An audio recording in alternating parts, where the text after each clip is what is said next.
Hey my Rav and Handpan friends. I want to do a tutorial video talking about song building on the B Celtic Rav Vast 2. The same would apply for the B Kurd, because that's only one note different, and also the D major. Most of these dyads are available on any of the B scale Ravs. A lot of them are very similar scales. So I want to show you a progression that you can use to build your songs off of. And usually when I'm writing a song, I improvise just as much, but I like to write something that I can repeat again and then build off of, so that if I play with somebody, they know what progression I'm going to use. Because if you're just going all over the place when you're playing with somebody, it's going to sound disharmonious. So if you can write an established progression, and then when you go to play with someone else, show them what it is, you'll have a lot more success in jamming and creating music with them. So I'm going to show you just a basic one that you could move around on this Rav and apply. And this is the first part of a multiple video series looking at each of the scales more in depth to help people understand all the possibilities available on it. So let's take a look. Again, just to be clear, I'm sure people remember this, but when I'm saying dyad, I'm meaning two notes. Dyad just means a two-note quasi-chord. Triad would be three notes. Di meaning two, tri meaning three. But just for future clarification. I am also calling,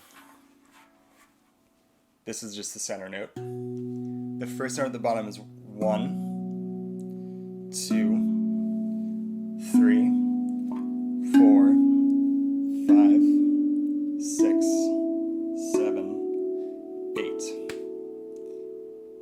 So 8 is at the top, 1 is at the bottom. So you're going to hear me reference numbers throughout it, but I wanted to make it clear what I was doing.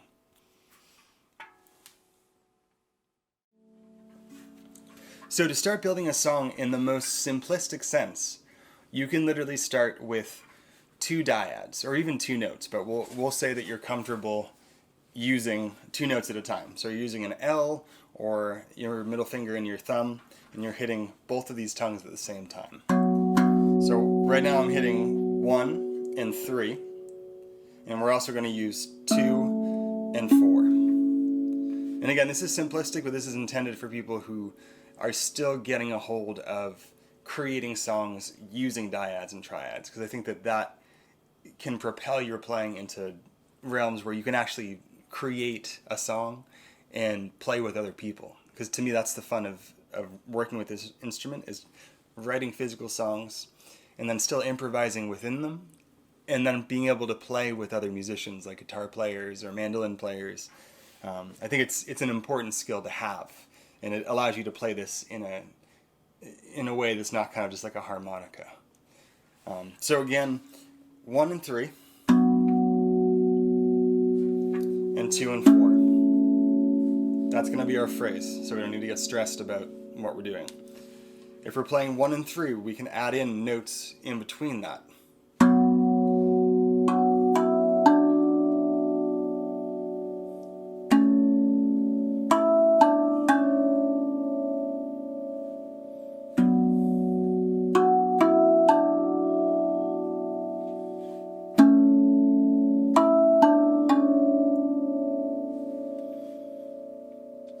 And all I'm doing there is I'm filling in that gap between the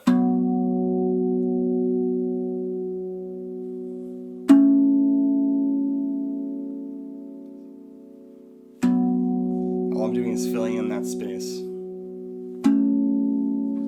So you're hitting 1 and 3, and then you're hitting 7, 6, 5.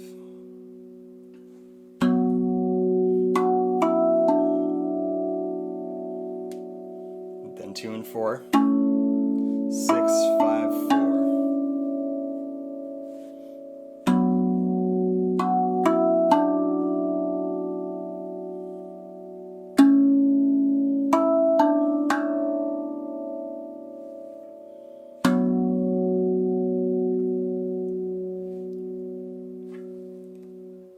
If we want to make it a little more complex and not have as much space in our playing, that's kind of good. This sort of space is good for meditative playing. If you're playing at a sound healing class, or if you're providing an open area for other instruments.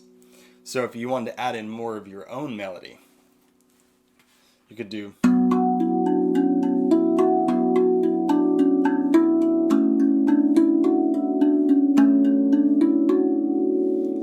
And that is pretty similar to what I showed you before, but you're filling in all of that space. So you're hitting 1 and 3, 7, 6, 5, 4, 5, 6, 7.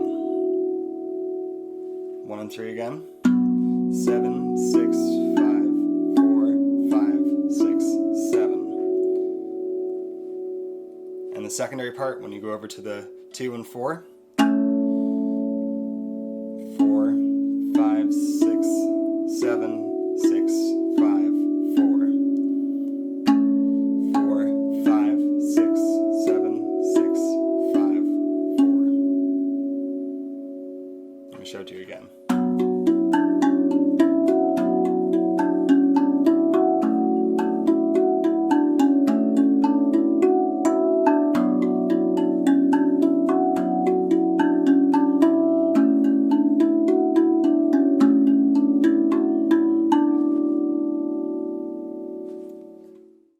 An interesting thing to note about the B Celtic scale as well is that this whole half of the instrument, and also this whole half of the instrument,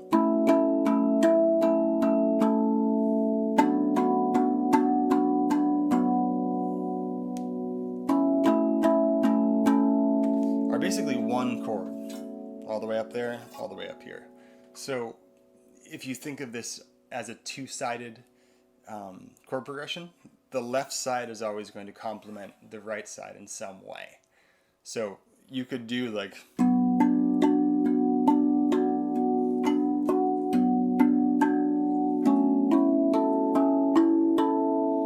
that sort of thing, but the way to really create a progression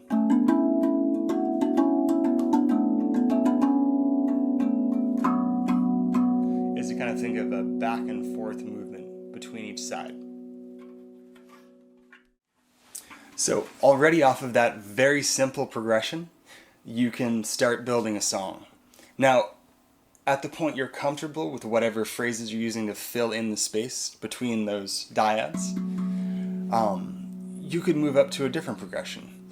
But think of it in parts. So you're picking 2 or 3 or 4 dyads, moving around it, playing them, and filling in that space between the time that you hit the notes.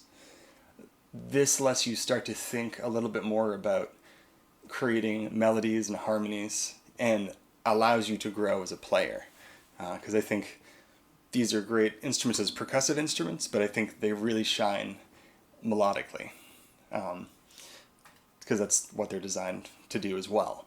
So I hope that this was useful for you, and I asked a question in my community tab about what tutorials you'd be looking to see.